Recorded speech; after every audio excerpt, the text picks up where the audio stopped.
Last week I spoke to Kyle, who's an instructor at Discount Gun Mart. Discount Gun Mart is another proud member and supporter of San Diego County gun owners.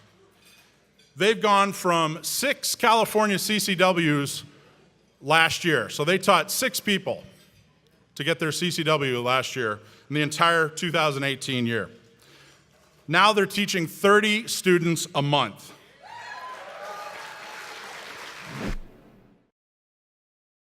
First things first, if you heard the story about Special Operations Chief Eddie Gallagher, that Donald Trump got out of the Miramar Brig and into Balboa Hospital, his wife, Andrea, is here. I want her to stand up. She's right over here.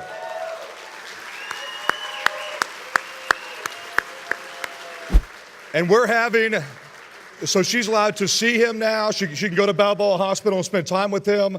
She's taking selfies over there and sending them to him because he's allowed to have a phone now and a laptop so we can see all the charges that are being placed against him. We're having a fundraiser for his legal defense tomorrow at Lord Puffer Tobacconist in Escondido from noon to 8. $50 door charge, I think is what it takes. And we'd love to, if you want to support Eddie, either just give her money or show up tomorrow. She's going to be there and try to help him out if you can. Back to business here. Like many of you, I was concerned to learn that the county was trying to ban shooting on federal land, because counties can't do that. This one tried. We immediately contacted Michael and found that he was already working on it, and I wanted to know that we were going to work on it too. At that time, they had a verbal confirmation from then Secretary of the Interior Ryan Zinke, who I served with in Congress, also a Navy SEAL, that they were not going to allow a county to ban shooting on federal land. I met with the Secretary of Interior, the new one, face to face, and he gave us his assurance as well that this federal government with this president would not allow liberal counties or even conservative counties that sometimes get liberal to ban shooting on federal land. We got it in writing. It's a done deal. The federal government will not allow counties like San Diego to ban shooting on federal land. And that is a direct result of working with you and working with Mike. And there's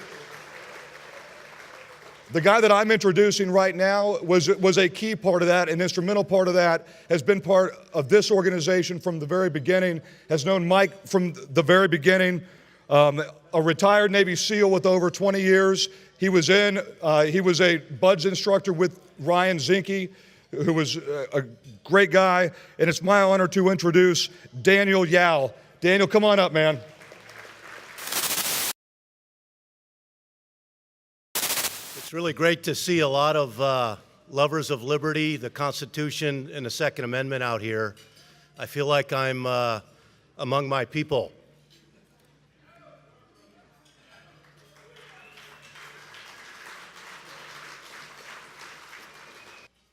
I served in the Navy SEAL teams for 20 years, and as Congressman Hunter said, I served as a SEAL instructor with Ryan Zinke in the dive locker there. Ryan Zinke was the dive officer, and I taught diving physics. There's actually a couple of guys out here now in the audience that were students that went through when I was there. I can't see you, but I hear you.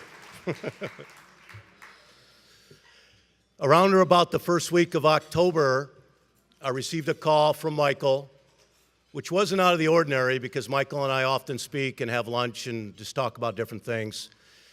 And he told me that the San Diego County Board of Supervisors wanted to ban shooting on the Bureau of Land Management lands out in East County.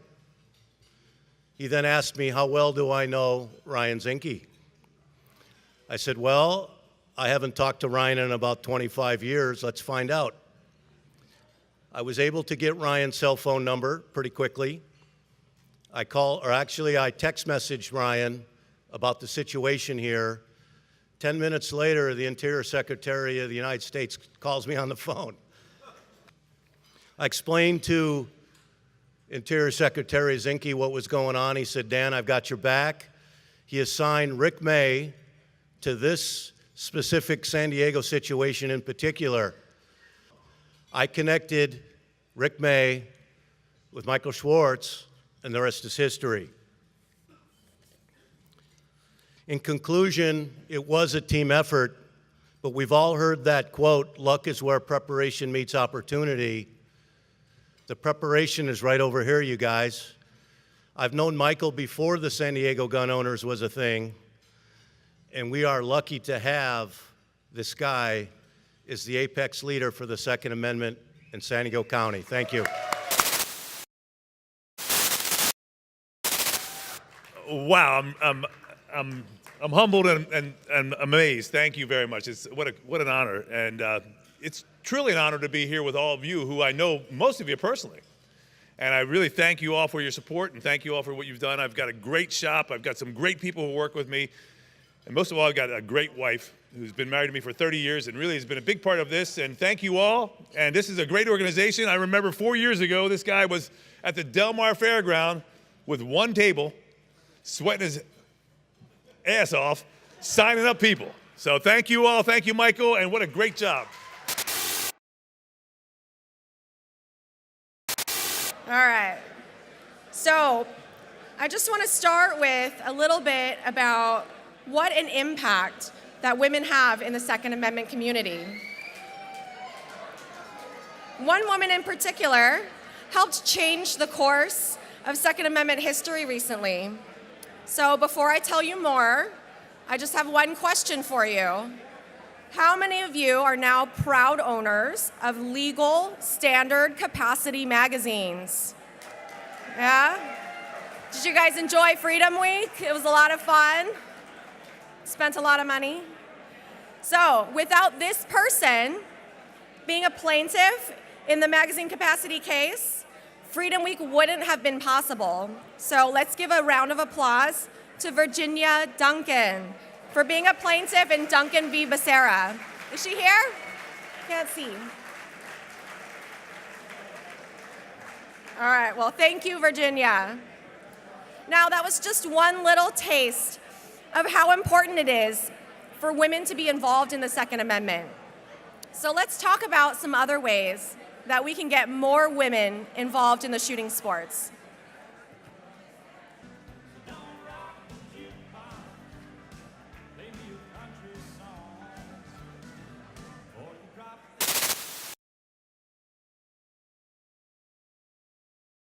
Without someone doing something about it, it's not going to get any better.